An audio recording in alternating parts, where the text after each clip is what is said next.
And welcome on in to the latest edition of the Blue Horseshoe podcast. He is George Bremer. I am Ryan Hickey. Make sure you check us out on YouTube. Blue Horseshoe Pod is where you can subscribe. And make sure you check us out wherever you get your podcasts. Blue Horseshoe Podcast. We're the bright blue logo. George, every single episode we upload is uploaded to that brand new podcast feed. So if you're a fan of the show or new to the show, thank you and or welcome. And make sure you're subscribing to the right feed so that way you are in tune with everything we do pump out here. Again, we're here 3 times a week.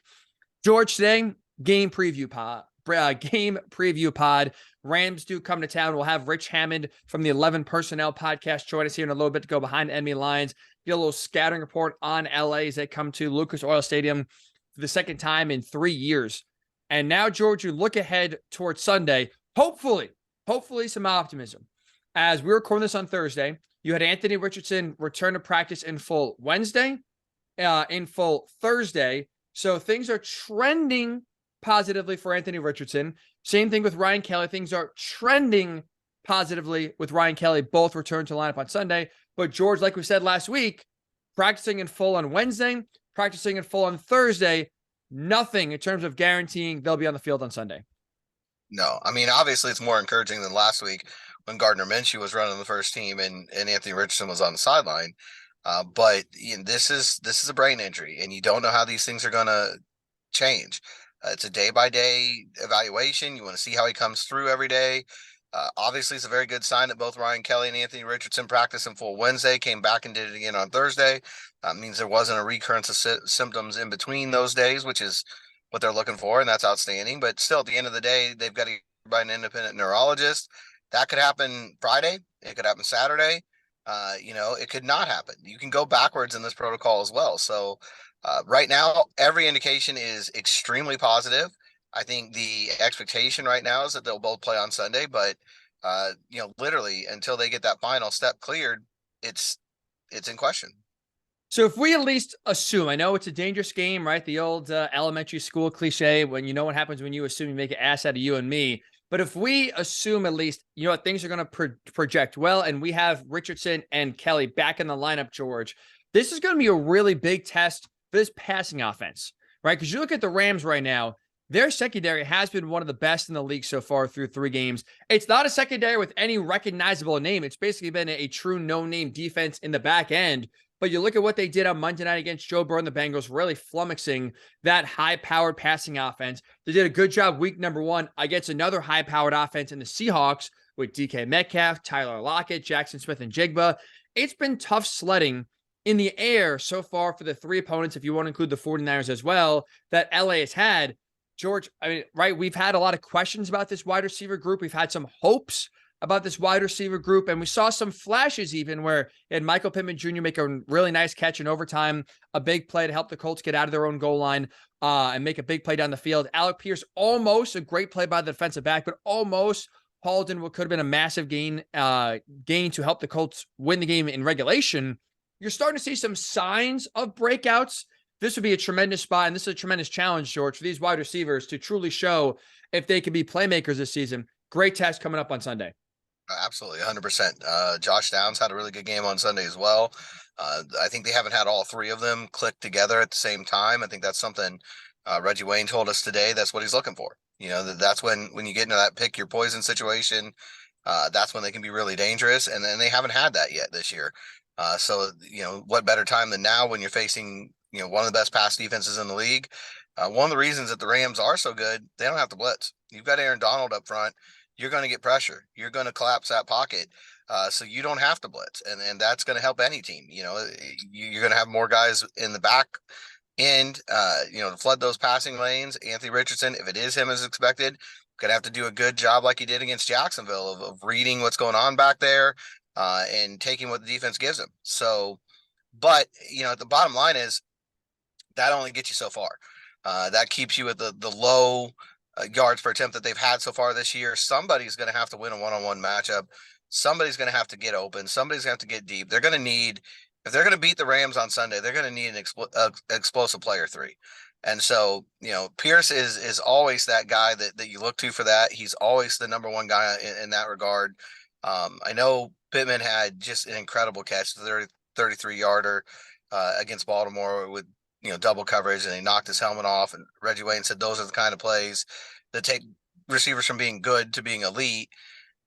Pierce needs to make a couple of those plays. He doesn't necessarily need to lose his head, but he needs to make a couple of plays, a couple deep catches, and then that means running past the defense.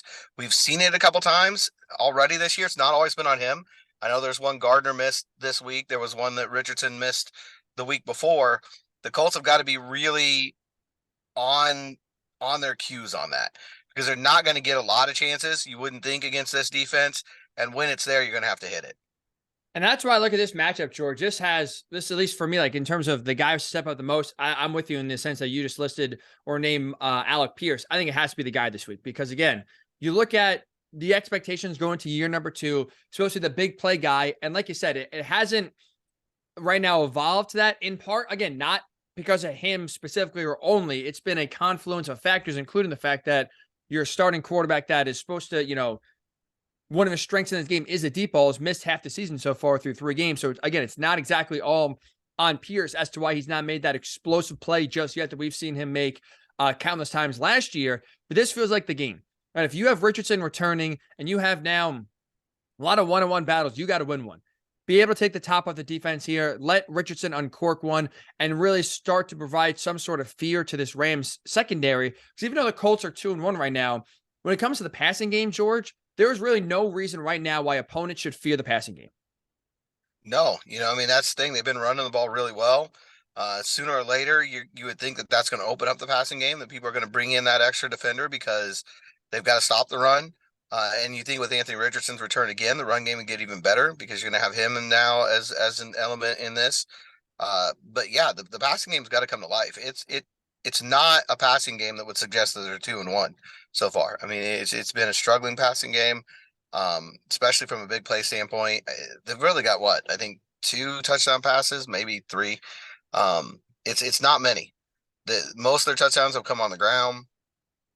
The big plays just have not been there consistently. I think the longest play from scrimmage was a 43-yarder to Will Mallory against Houston. So, and it really hasn't been a big play through the air yet. The big passing plays, the longest one was Pittman, as far as like the ball actually going, far from the line of scrimmage.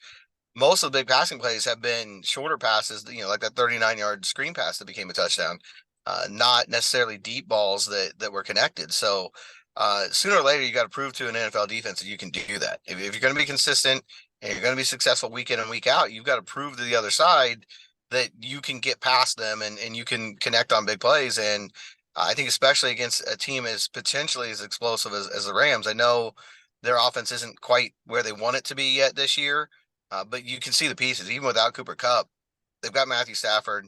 They can light you up on any given Sunday. And, you've got to be ready to match that firepower. I'm glad you brought up the run game, too, because, again, it was in week number 2, a small sample size, where it was really, honestly, before Richardson got concussed, it was 2 drives Richardson had, and one was on a short field, so you weren't really able to see Richardson's, full potential in an offense where the run game's actually a threat, because week number 1, Deion Jackson was no threat whatsoever against the Jaguars. It was only Richardson's legs that scared the Jaguars defense. So if you're able, right, to continue right now the success Zach Moss has had on the ground and churn out another 100-yard game and at least have the Rams fearing and keeping the run with the running back in mind, all of a sudden now that puts, again, even more pressure, but also gives more opportunity to Alec Pierce, because we've seen Richardson, right, when it's on him, he can run the ball well, and he can also, he has shown patience where he's not going to push the ball into, for the most part, harm's way in the passing game. But I think a large part in week number 1, why we kind of talked about they never really had a deep shot, was the Jaguars prevented that, in large part because there's no threat of the run game whatsoever. So you don't have to worry about blitzing 3, 4, 5 defenders, and now all of a sudden leaving your defensive backs one-on-one. You can leave safeties back as a safety net because there's no, like, the run game can be handled with your front 4 or your front 7. This has to be a game where, again, if Richardson, and especially the run game with Zach Moss, is able to get going early, that's right, going to force a numbers game for the Rams to creep up and sell more bodies out to stop the run. And that's where Pittman and Pierce, especially, but Pierce being the deep threat, really should be able to get the best opportunity, even though, again, it's against a secondary right now that statistically has been one of the best in stopping the pass so far through the first 3 games. This should be on paper, George, going into it, the best opportunity for this passing game to, like you said before, finally make an explosive play by pushing the ball down the field and not just trying to set up big explosive plays in the pass game by a catch and run with like a screen or an underneath route that you break a tackle and you take off from there. And Richardson's got to be a big part of that, not just with his arm. Obviously, his arm strength is incredible, but the Rams haven't really faced a quarterback like him. There aren't too many of them out there, to be honest. They haven't faced a quarterback who's going to extend plays with his legs. That's right. That's not Joe Burrow's game. That's not what he does. It's not Brock Purdy's game. Brock Purdy's not even looking to go downfield. It's not Geno Smith's game either. He's not really that mobile with his not legs Geno or big Smith. threat. He's more of a pocket guy. He's going to throw from the pocket. This is a completely different beast, and I think that's how you create big plays against defenses that are really good. Because nobody, I don't care, if it's Stephon Gilmore, who's probably the best cover corner we've seen around here in a long while. If quarterback can extend a play long enough, no one can cover for 5 seconds, for 6 seconds. That to me is one of the big keys on Sunday. Can Anthony Richardson get outside the pocket, extend these plays, and then be aware and take these deep shots? Because that's what starts making the defense start to wonder, can they be right? Because if they don't load the box, then Richardson and Moss can run the ball at them, and if they do load the box and the Colts are going to go deep, it puts some doubt in the defense's mind, and that's what every offense in the league is trying to do every week. Create some conflict is what Pep Hamilton used to call it. Make them make hard decisions. And the Colts aren't doing that so far this year because you're not paying a price right now for loading the box against this team. And Jacksonville didn't even have to load the box. They've seen a little bit of different looks. I mean, obviously with Gardner out there on Sunday, Baltimore blitz, I think 51% of the time. That's not going to happen, you would imagine. The Rams don't need to do it, and you're not going to do that to Anthony Richardson because you don't want to open up running lanes for him. So we'll see. I mean, it looked like Houston was lined up to play the same way Jacksonville did. We only really saw that for about 2 quarters. And like you said, one of those drives was a really short, quick one-play, 15-yard touchdown run. It'll be interesting to see how the Rams want to play this. They are definitely set up with their personnel to play the way Jacksonville did in week 1, though. And that's why it's huge that Ryan Kelly hopefully can make his return again. Right now, as we record this on Thursday, signs are pointing towards his return to the field on Sunday. So hopefully things progress the right way and he's back starting at center. Because the biggest thing, George, I think for the Colts offensive line, obviously, look, right, it's Aaron Donald. No one's going to block him. So let's not pretend here that we're going to talk blocking schemes on how to slow down Aaron Donald. It doesn't matter. I saw plenty of times on Monday night, the Bengals try to double team Aaron Donald. And he just slipped right through, no problem. But the biggest thing for this offensive line and why the return of Kelly is huge this week specifically, it's going to be communication. Because you are going to be, dedicating bare minimum 2 bodies on Aaron Donald most of the time. Whether it's Quentin Nelson, Ryan Kelly, whether it's Ryan Kelly, Will Fries, even if Aaron Donald slips on the outside as well, you are going to be putting a lot of attention on 99. And so communication is going to have to be paramount here in terms of who is orchestrating the double team, who is making sure if blitzers are coming, they pick them up. Or, communication on the line, communication with the running backs as well to make sure enough guys are picked up. Again, different offense, different philosophy, different defense with the Ravens compared to the Rams. But you saw last week, one of the biggest issues with Gardner Minshew's game was in passing downs, the Colts offensive line and Gardner Minshew specifically didn't communicate well enough where Kyle Hamilton was running free and got 3 first-half sacks because he just got free shots because he was unblocked and Minshew didn't see him.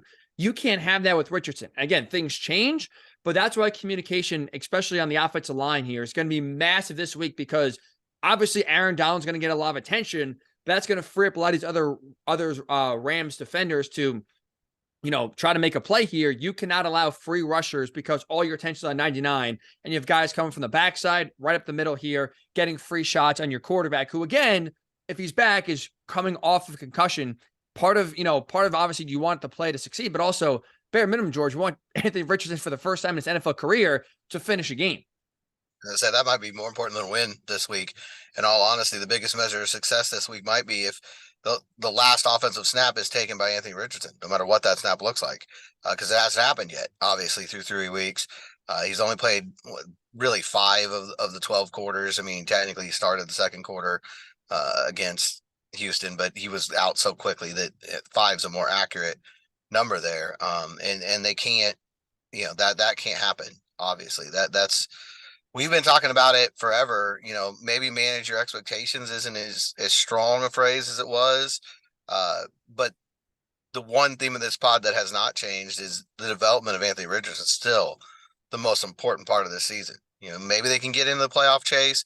Maybe they can get in the division title chase. The next 14, 15 weeks will determine that. But they've got, no matter what it looks like, the focus has got to be on keeping Richardson healthy and getting a really good look at him, because the early returns have been extremely positive. What we've seen from him so far is extremely encouraging. But if he can't finish games, that's going to cancel itself out.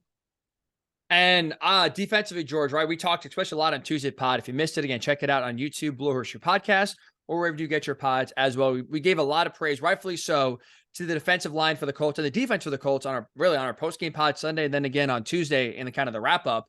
And you look at going into this game, George, it's another game where this unit should have a field day. We'll get Rich Hammond's going to hop on here in a few minutes. He'll give us an update. But right now, the Rams left tackle situation is banged up, and they had backups playing on Monday night against Cincinnati. We saw the Bengals feast on that.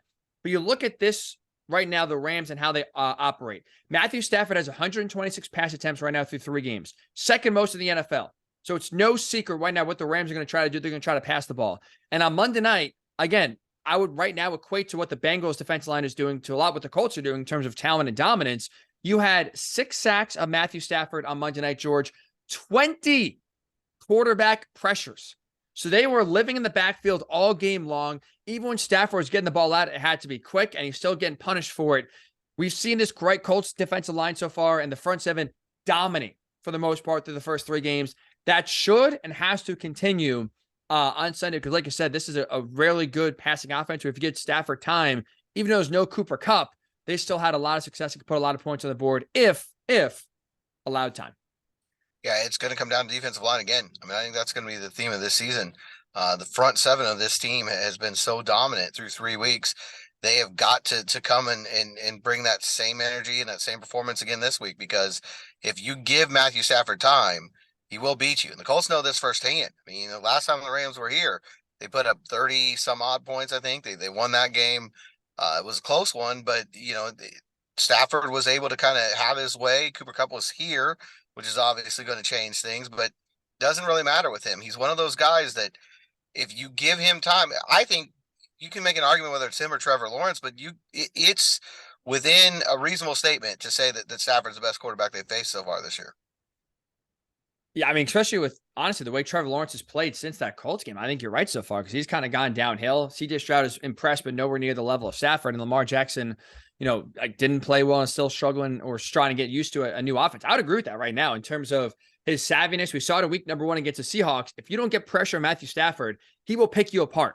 And he had no problem going up and down the field against Seattle, and even against the 49ers in a loss. I thought for the most part played well. The score is a little bit tighter than it really was, but still, I thought for the most part against what arguably could be the best defense in the league, played respectable considering your best running back, or your best, wide receiver is not there, and your offensive line still trying to work back together. Last thing here, George, before we welcome Rich to the podcast, is this. We talked about communication on the offensive line. Very important, right? When you're going against Aaron Donald, obviously. I would argue even a bigger emphasis on communication, even more communication is needed in the secondary here for the Colts this weekend, because you look at this offense for the Rams, even though, again, like you mentioned, there's no Cooper Kupp playing this game. He's on IR. The biggest threat, one of the best wide receivers, not going to play. But why the Rams offense has had success is because Sean McVay is a mad scientist, right? He is a genius in the sense that he puts players in positions to succeed. He schemes them open, and he creates, as you mentioned before, conflict. He creates chaos, and he creates miscommunication in the secondary where defenses don't know who to pick up. Their eyes tell them one thing, their head tells them another. And you have guys like Puka Nacua running wide open and Tutu Atwell, where it's no disrespect to them as to why they got off to great starts so far, but they've gotten off to great starts, not because they're great players, but because McVay has put them in positions where they are open a lot. They're running routes, they're creating confusion, and they're getting a lot of easier looks that right now have the beneficiary of, again, miscommunication and confusion with an inexperienced secondary and Juju Brents looking like he's going to make a second career start, George. Communication on the back end is going to be by far the most important key to this game on Sunday in terms of making sure there's no guys running free because, oh, you had him, or I was supposed to have, I thought you had him, and now all of a sudden there's a 70-yard touchdown because of miscommunication. And Kenny Moore's had a really good bounce back year. Juju Brent's had Yes. a great debut. But this secondary has struggled, and a lot of that's been covered by how well they're playing up front. And this is absolutely an opponent who can expose that and pick at that and, make that weakness a glaring weakness if you don't take care of business. Absolutely. It's going to be a big, big, big key here to make sure, again, you are on your P's and Q's. This is going to be more of a mental battle, this game, than it is going to be a physical one. Where last week, right against the Ravens, kind of one of those ground and pound physical, whose will is stronger. In this one, this, I think, will be more of a chess match in terms of trying to make sure McVay tries to get you to think one thing, but you kind of know, okay, you know what? Hey, we know how to handle this, and make sure, again, we don't fall into the trap that he is trying to set.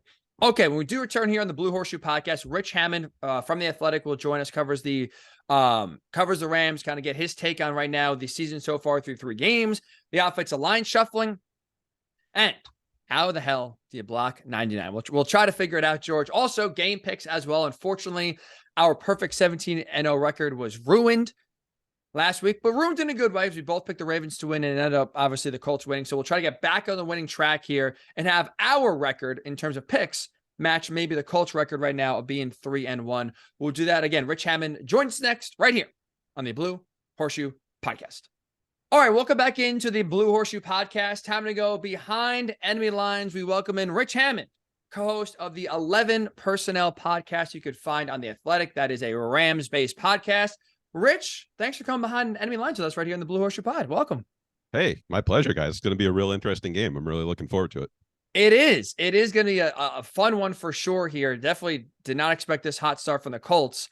Coming off Monday night's game here, I'm going to ask you maybe an impossible question, but we'll try to figure out some sort of answer. How the hell, Rich, do the Colts, or should the Colts, plan on trying to block and stop Aaron Donald? Maybe build some kind of concrete structure or something. I'm not really sure. It's been a long time. There's been a lot of teams and a lot of offensive coordinators who have tried to answer that question.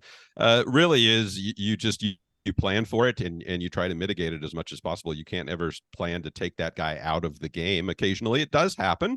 You get a good matchup and he just doesn't have a strong impact on a game, but that can't be your strategy going in. You can't go in thinking we're going to stop Aaron Donald because that's not a good way to approach it. Really, you have to accept that you're going to get some pressure up the middle. You have to take care of the Rams on the edges. Don't let them bring pressure on the edges. Try to get around it. Try to move your quarterback out a little bit. Don't have him be a statue standing there. And then really in your run game, try to scheme around him a little bit. Try to go where he isn't. They move him around a lot. The Rams move him around on that defensive front. He's not always in the same place at every play. So you got to be aware of where he is and just try to go where he isn't, to put it basically.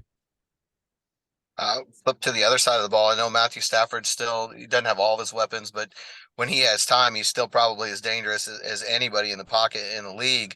How much of a concern, however, is the offensive line, and what's the health like with that unit this week? Yeah, big concern. I mean, they lost 2 guys during the course of that game against the Bengals, your left tackle and your right guard, and that's still up in the air. You guys know how NFL coaches are. They're never going to tell us exactly what's going on with injuries and all, but it's very concerning, especially at those 2 positions. Obviously, losing your left tackle is going to be critical for any team, and then having an interior lineman out, also not very good. Look, the Rams, Sean McVay also didn't do them a lot of favors in that Cincinnati game. Anybody who watched that game on ESPN, I think it was, the announcers were sitting there saying, they've got to run the ball. They got to run the ball. Why aren't they? And they just kept passing and passing and passing. And I don't really know what Sean McVay was thinking there, to be quite honest with you. I mean, you had a banged up offensive line. You were still in the game. That game was never out of their control.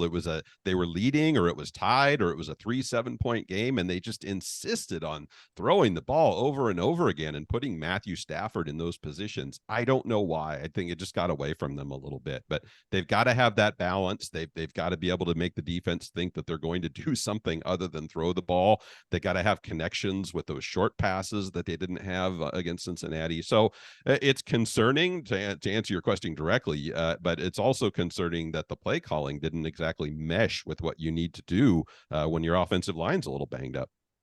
Tying that together, Rich, you look at their week 1 win in Seattle. They ran the ball 40 times as a team. The last 2 games combined, it's been 35 times. So like you said, they've passed the ball a ton, and everyone saw it nationally on Monday night. It was basically a pass fest. Do you expect more balance to kind of come back down to earth a little bit and back in the playbook on Sunday? Or is it still you expecting now, kind of with your back against the wall at 1-2, still this is going to be a pass first, pass heavy offense against what is an inexperienced and by far the weakest point for the Colts in their secondary? Yeah, look, it's a fair point. I mean, you play to your opponent, right? But I think that was also part of the problem last week. I don't think they were playing to the opponent against Cincinnati. I think they could have run the ball against Cincinnati more than they did. So yeah, if they look at this game and say the way that we exploit it is to throw the ball and throw it often, then that's fine. I don't have a problem with that game plan. But what I had a problem with is that you mentioned that Seattle game, and that to me was the perfect example of they threw the ball in that game. They got the ball down the field, but it was complemented with that run game. They made Seattle think about it. They got their offensive line some rhythm, some confidence going in that game, and you just didn't see that at all against Cincinnati. So yeah, I do expect it. It's the Rams. It's Sean McVay. It's Matthew Stafford. They're always going to throw the ball. They're always going to take shots down the field. I don't think that's going to change, and I don't think it should change in the big picture. But you just got to keep in mind to have that balance. Not so you're not one dimensional. You're not predictable all the time. And I just think that's a little bit of what they fell into last week. I'm wondering, from an outside perspective, what the Rams expect from Anthony Richardson. Looks like he's going to go this week. You never know with concussion, but everything right now trending in the right direction. But he's only played 5 quarters, really. There's still not a lot of tape on him. Obviously, he brings a different element to the game than Gardner Minshew. But how do you think the Rams will approach him?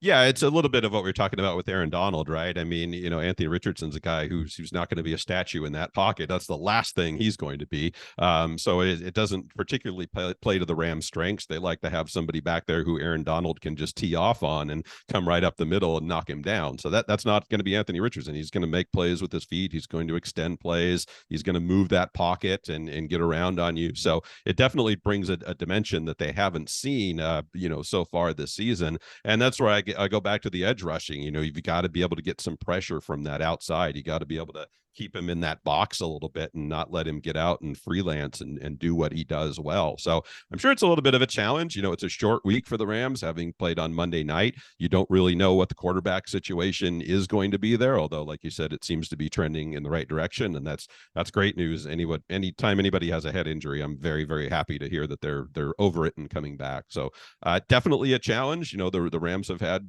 difficulty with that type of quarterback before, who can be a dual threat. So it just brings a different element, and in a short week, I'm sure it's going to be a big challenge for them to prepare for. One of the most impressive things, Rich, with the Rams so far through 3 games has been their pass defense. They have been one of the best in the league. And you look at the first 3 opponents, it's not like they're playing, Joe Blow over here in the quarterback or receiver room, right? You have the Seahawks, their loaded receiver room. You play the 49ers and how well-rounded they are at every position. And even, I know Joe Burrow is banged up with the calf, right? But still, that's a very lethal passing attack. And the secondary has done really well so far all 3 games.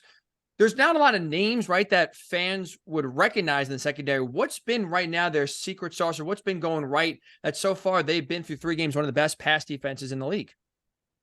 Yeah, first of all, I'd agree with you. I mean, that's been the biggest surprise to me. I had been telling people before the start of the season that I thought if the Rams were going to win games early in the year, they were going to have to score 33 points, something like that, because I didn't think this defense was going to play as well as it did. To answer your question, I'd say discipline is a big part of it. I mean, this Rams defense with Raheem Morris is always going to be built on, they're going to play that too high safety. They're going to keep that shell on you. They're going to keep everything underneath you. And you have to be able to be disciplined in that. You have to be able to tackle. You have to be able to follow certain things. You can't let guys get behind you. And we saw that a little bit last year when the Rams defense went sideways. When they start giving up those 20, 25-yard passes, that's when you've got the Rams defense on the ropes. And through the first 3 games here, they really haven't done that. They've kept everything largely in front of them. They've made you play a perfect game or a close to perfect game in order to beat them. They haven't given up those explosives. I mean, Joe Burrow was able to move the ball last week. He was very patient. He played a good game within the context of his obvious limitations.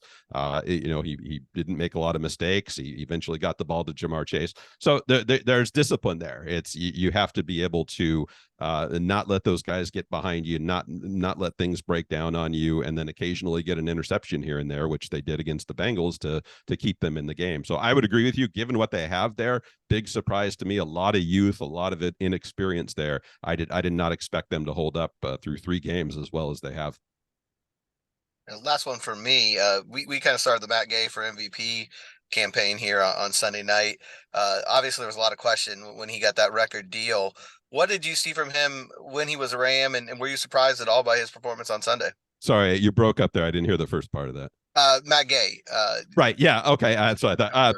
Look, they loved Matt Gay. I mean, he was a very reliable. They had been wandering in the desert trying to find themselves a kicker for a while, and then they brought in Matt Gay, and really they were the victim of their own success or his own success this past offseason, because they just it sounds strange to say when you can't afford to keep a kicker, but that's really where the Rams were, given all of their dead cap and all of the stuff that they had to answer. They couldn't afford to invest that many resources into a kicker. But he really, look, I mean, kickers are oddballs, right? You never know what's going on with them, but he came to LA and really kind of resurrected himself and made himself very reliable. Didn't surprise me at all based on what I saw in his time with the Rams. So good on him for turning that around and really kind of resurrecting himself. And I based on what I saw, guys, I don't think you should expect any kind of drop off or him to be a worry for you.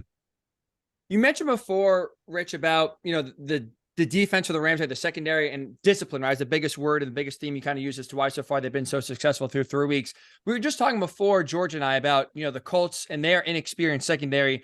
How do you right now try to slow down what is a very prolific passing attack when they have the time? If you are the Colts secondary, is it like is Sean McVay's main objective on offense to create confusion in the pass game? Is that how you've had guys like Puka Nacua, Tutu Atwell, step in and have big roles so far? Is it something else that you've seen so far? Yeah, no, I think that's always the kind of the heart of the Sean McVay offense, is he's going to try to line it up and can confuse you, make you question what you're seeing and where guys are going to go. I mean, he's done that in various forms since he got here from 2017, and bringing in Cooper Kupp and Robert Woods and Van Jefferson and all these guys, like they just kind of fit into different roles. And Puka Nacua has been a guy, I don't know what they do without him for the first 3 weeks when you don't have Cooper Kupp. He was really able to slot into that spot. He's not Cooper Kupp. Let's not mix anything up here. He doesn't have Cooper Kupp's skill. He's not a game breaker like Cooper Kupp, but he's been very reliable to them. He runs the routes the way that he's supposed to run them. He's shown good hands, very reliable. So I don't know where they'd be without him. And you've seen Tyler Higbee step up too. He's a guy who can get in the middle of the field and make some plays. So yeah, it's really about, here's how I would say, guys. I mean, Matthew Stafford is a guy who you look at and he can throw that hero ball down the field and make plays for you. But if the Rams offense is really effective, he's not doing that on the regular. Like that's kind of the dessert, right? That's your apple pie a la mode. Like your steak and potatoes is, moving the ball in the middle of the field, running the ball, setting yourself up in third and shorts, that sort of thing. And you look at that Bengals game, and that's where they just got completely away from themselves. Couldn't convert a third down to save their lives because they were always in 3rd and 8, 3rd and 9, or worse. So really it's about, moving that ball early downs with precision, staying confident, staying patient at times, and then taking your chances when you're there. So yeah, I think Puka Nacua is going to be big in this game. Tyler Higbee is going to be big in this game. They were trying to get the ball to Kyron Williams out of the backfield on some swing passes and that sort of thing. Just couldn't connect. I'm not sure what was going on there, but I'm sure they'll try that again to get that ball moving. So it's all there. You've seen it at times over these 3 games. It's just they weren't able to put it all together these last, going back to the second half of the 49ers game, I would say the last 6 quarters, they've just been a little bit out of sync. Vegas has this game as a pick 'em. So let me ask you this, Rich. The Rams win on Sunday if? No turnovers, run the ball at least, I don't know, 40% of the time, 35 to 40% of the time. I mean, those are the 2 big ones for me. I feel pretty good about this Rams defense. I mean, they got away from them a little bit in the 49ers game. That second half just got off the rails. But if you look at, by and large, 2.5 games this season, they've done what you need them to do. It's really that offense. Can you rely on them? Can they put the defense in good spots? So I think if they're disciplined, I think if they try to establish a run game, even if it isn't particularly dynamic. I mean, you guys saw Zach Moss. Zach Moss is not a dynamic running back. He's not, but he got the job done, and you put him in that position to establish some momentum. I think if they do that, if they're patient, if they don't turn the ball over, I do think it'll be a close game, and I think it'll be a 3-point game either way. But I think the potential for the Rams is there if they just play within themselves and don't try to get out ahead of their skis a little bit. So to finish up, Rich, excuse me, game prediction, you picking the Rams to win? Yeah, I guess so. I don't feel real confident about that, as you can probably hear in my voice. But they're just so, you don't know what you're going to get, right? I mean, I could see them coming out and scoring 28 points and winning by 10, or I could see them in a very ugly 13-10 slugfest or something like that. So again, I'll stay with what I've said. I think that offense is the determining factor against that Colts defense, but I very, very tentatively will give the Rams a narrow victory. There he is, Rich Hammond, co-host of the 11 Personnel podcast on The Athletic. Should be a very interesting game on Sunday. Rich, thanks for coming behind enemy lines with us. My pleasure, guys. Take care. All right, we thank Rich Hammond again for joining us here and providing some context and perspective from the Rams side going to this game, George. So we asked him, right? It's probably an impossible question to answer, and Rich basically in his response said so, unless you can build basically the Berlin Wall on Lucas Oil Stadium and move it as the Colts move on offense, there's no stopping Aaron Donald, George. So we kind of talked about, right? That's, you assume you're going to spend multiple or use multiple bodies to try to slow down Aaron Donald, but it sounds like that's unable to happen. So this has to be a creative run game here for the first time really this season. Yeah, you got to be where he's not, right? I think that's exactly what Rich said. And some of that I think is maybe you do have to run Anthony Richardson a little more than you're always comfortable with this week, just because of the game plan. Get him out, you get him outside the tackles, and let him create that way. And maybe this is a point where Shane Steichen has to earn his money and draw some things up that are unconventional. All I know is you go back to that Baltimore game, Zach Moss had a couple big runs, but a lot of it was just pounding the ball up the middle, just wearing them down, body blow, body blow, body blow. They're going to have to mix in some jabs on Sunday. And he's a bruiser, right? He is definitely a bruiser. That is without a doubt, like I said, his makeup as a running back. But I think you're right, by the way. Like I said, with that said, like we've seen creativity from Shane Steichen in the run game, in the pass game, definitely on special teams when it comes to field goal or punt attempts and having other teams use timeouts. But this is where it feels like, right, if you're going to try to make hay in the run game, it's going to be creative more than ever, right? You're not just going to run downhill with Zach Moss, like you said, and expect to get 5 yards carry right up the middle. So I think it's going to be one of those where, hey, Josh Downs maybe get some speed sweeps. Maybe it's more, Michael Pittman Jr. screens. Maybe it's even more underneath passes. Like for when Tom Brady, right, was there with the Patriots and he had his 2-decade run, it's not like they've ever had great running backs or even a great running game. A lot of their run game was dump offs to the running back or underneath patterns, right, where they throw the ball 3 yards, but then you get a big run after the catch and kind of death by 1,000 paper cuts march down the field. It goes back to the patience, obviously, for Anthony Richardson that he showed in week number 1. But it sounds like, and looks like, right, going to this game, creativity in the run game is going to have to be paramount here. It's not just going to be your traditional run up the ball at the middle. It's going to have to be super creative with how Shane Steichen establishes the run and then keeps it going and keeps the Rams defense honest.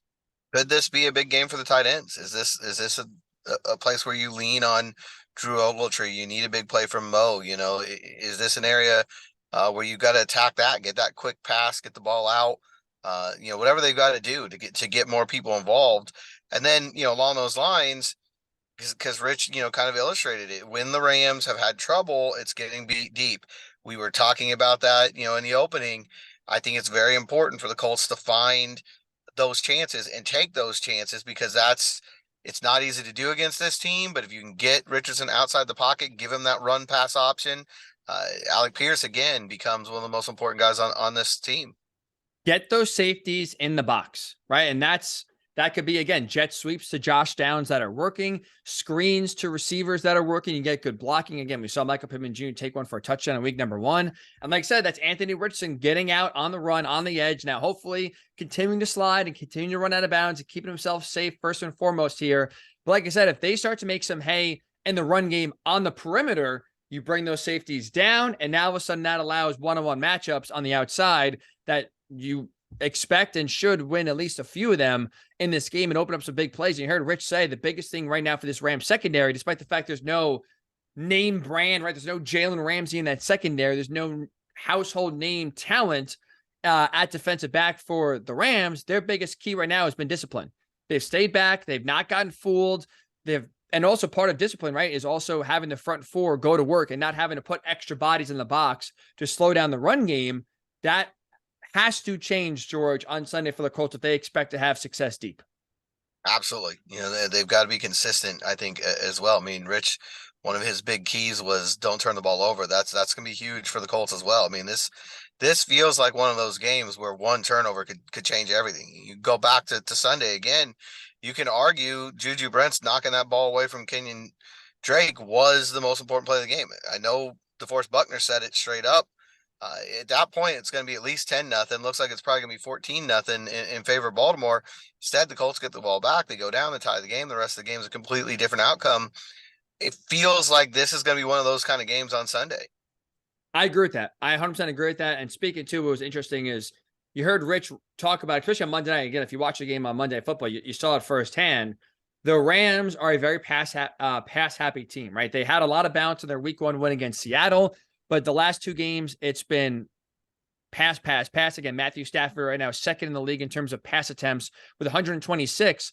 George, if you can make them one-dimensional, that, again, we've seen this defense do a great job of that so far.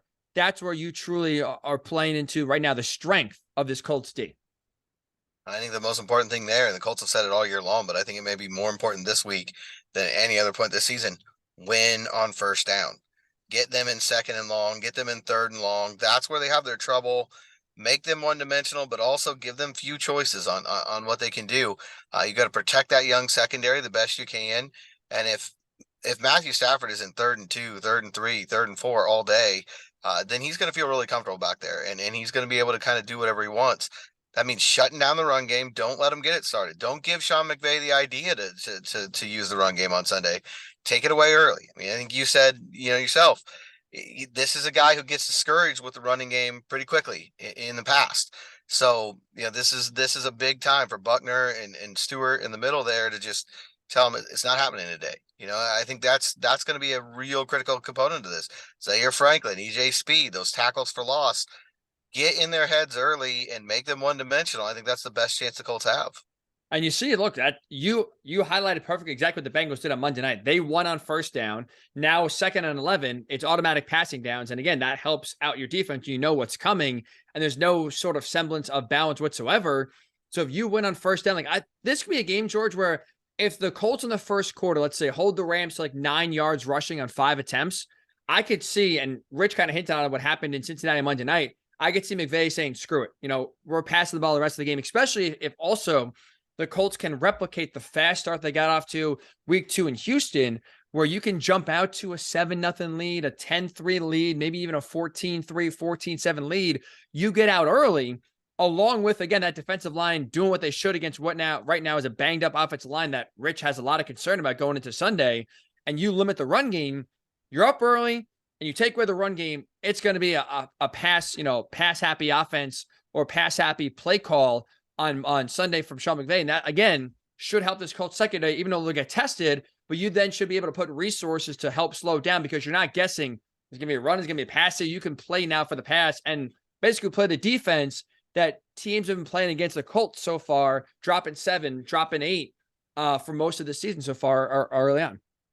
And I think, again, that goes back to something the Colts have done so well all year long, and that's get that play from the front 7 and take advantage of a weakness from the opponent. I mean, we've talked about it. Probably the most common thing we've talked about on this spot is how much the Colts have attacked, when they smell blood in the water this year. And I think they've got, again, it has to happen Sunday. If this Rams offensive line is banged up, and it is, then you've got to dominate up front. And that means, winning on first down. It means getting heavy pressure. You said 6 sacks, 20 pressures last week from Cincinnati. Colts going to have to try to match those numbers or come pretty close to that to slow down Matthew Stafford in this Rams offense. One quick question before we get to our picks, and that is this. Is this a letdown spot for the Colts? You look at this game, you're 2-1, right? You're coming off a win in which you go into Baltimore, previously undefeated with the backup quarterback, backup running back, backup center, win the game. Rightfully so, right? They're getting a lot of praise this week. They're 2-1. Not many people expected that start so far from this team. Seemingly, you are getting Anthony Richardson and Ryan Kelly back. They're right now on track as we record this to return. So you're getting an upgrade, right, in your team. A team is coming in the Rams that have a banged-up offensive line that's coming off a bad loss against the Bengals on Monday night. You talked about blood in the water, right? And going and basically getting the kill.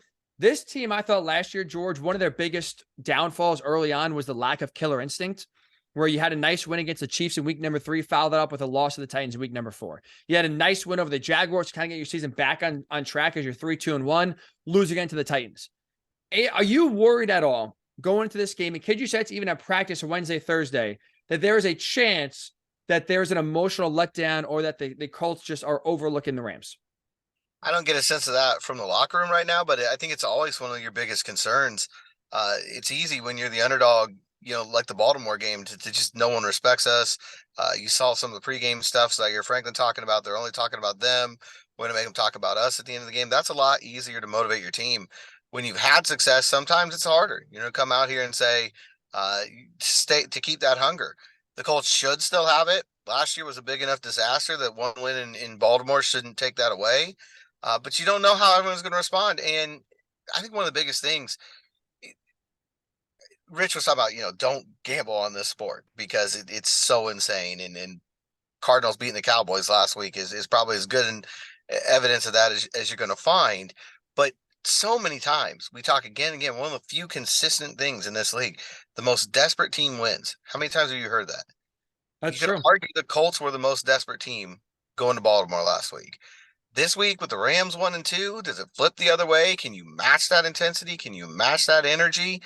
We're going to find out. I mean, we've seen this team face a lot of different scenarios already through 3 weeks. This is probably the first time that they're coming in. It's a pick 'em, so they're not technically the favorite, but probably the first time they're coming in, and maybe the other team wants to beat them a little bit more than, has a little bit more to prove than they do. Shane Steichen so far, right, in the little we've known him in the few months he's been here, seems like a guy who will not overlook an opponent and kind of be a Nick Saban guy where he'll play up an opponent, even if they're inferior, to make sure like the team respects him. So I don't think there's an overlooking going on, but like I said, emotionally, it's really interested to seeing where this team's going to be at. Hopefully the return of Anthony Richardson, brings some extra juice. Like you said, I think you're 100% right. The Rams are going to be the more desperate team in this game. They have playoff aspirations. They have a coach and a quarterback who's won a Super Bowl. They're 1-2 after a nice win in Seattle. This, to me, screams like they are going to come out here with their hair on fire to try to avoid a 1-3 start and really kind of bury their hopes of making the playoffs.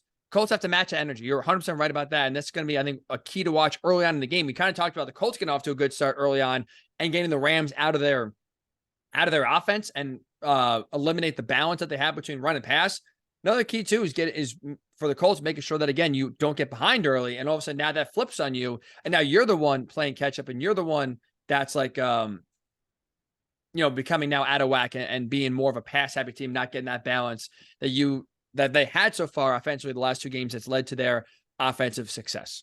All right, George. So we suffered a setback last week in our picks. Again, in a positive way, where we both picked the Ravens and the Colts won. So that's one of those where you lose, but in reality, you are happy that you are wrong, at least in the sense that's a nice win here for the Colts. Mentioned before, we talked about the Rich, a pick 'em game here, a true toss-up. Rams, Colts, Lucas Oil Stadium, Sunday, 1:00, George. The official George Bremer Week 4 pick is. I've been going back and forth all week on this, honestly. I think it's a really hard one to call. I think bringing Anthony Richardson back is a big thing for this team, having that element, adding some explosiveness to this offense. I don't think it's a great matchup in a lot of ways. I think that the Rams are strong in some areas that will cause the Colts trouble. But I feel like it's going to come down to a field goal. And at that point, I got to go with the NFL MVP and Matt Gay. So we'll go with the Colts, 23-20. 23-20. The Matt Gay stand pod continues to grow, continues to gain steam here as he'll be the hero 2 weeks in a row in this game. I'm also going to pick the Colts, which is now dangerous. They're both on the Colts in what is going to be a toss-up game here. I'm going to say 24-17. I do think the Colts defensively get a good start to this game. I do think they get the Rams out of their offense, make them one-dimensional. And I'm really excited to see, I think, again, creativity in the run game is going to be paramount here and key, but I do think we'll see some sort of run game established. And that's going to allow, I think, Anthony Richardson to truly be able to unleash his talents here. Again, we saw how productive he could be when there's no run game whatsoever in week number 1 against the Jaguars. And unfortunately, again, not around long enough in week number 2 to truly see what this offense could look like with both the run and the pass working here. I think we'll see some balance, run and pass, and we'll see now right now this Colts offense have some success. 24-17, Colts move to 3-1 on the season.